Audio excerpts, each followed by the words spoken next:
cái chân rạch bông bông tinh tinh đo cả lành chấm to mà hơi mưa nè còn sạch bông mỏ nè Chờ rớt ra bông bông ngắn như này sạch bông là cái in ចាបងប្អូនទាំងអស់គ្នានេះគឺជាកន្លែងចិញ្ចឹមចង្រិតថ្ងៃមុនហ្នឹងខ្ញុំបានទៅការមិត្តភ័ក្តិខ្ញុំឲ្យទៅកន្លែងផ្ញើម៉ូតូហ្នឹងផ្ទះអ៊ំស្រីគឺគាត់មានចិញ្ចឹមចង្រិតនិយាយទៅគាត់ចិញ្ចឹមតែមួយខែជាងអីទេបងប្អូនគឺថាចង្រិតហ្នឹងអាចលក់បានហើយគាត់ចិញ្ចឹមនេះគាត់ឲ្យស៊ីរបៀបស្លឹកផ្ទីស្លឹកតកួនអីអញ្ចឹងណាហើយគាត់អាចលក់បានពេលណាឡើងថ្លៃ1គីឡូ16000អញ្ចឹងទៅពេលណាអត់សូវថ្លៃបាន12000 13000អញ្ចឹងទៅហើយខ្ញុំនេះពេលទៅដល់កន្លែងផ្ទាល់ចឹងហើយកុំឲ្យខាតយើងក៏ទិញយកមកលីងនៅផ្ទះចឹងទៅ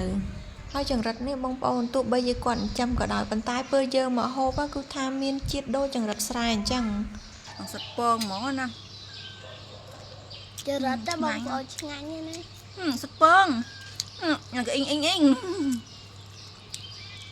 mới nhầm phụ đài á ba ngắn nhỉ nuôi lỏng sạch bông trên đo cực đo cái hàng đo cả tham to mỏng lỡ nhầm hậu vàng tí sẵn Opa đạm tê rồi tích ngay nhỉ bạch đãi hả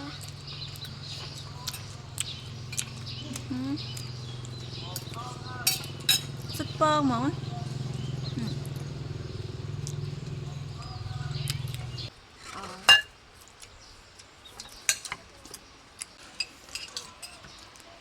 mày đã mất tên lên hơn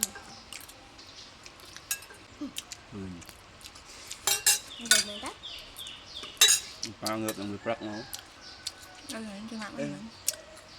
cái chơi dây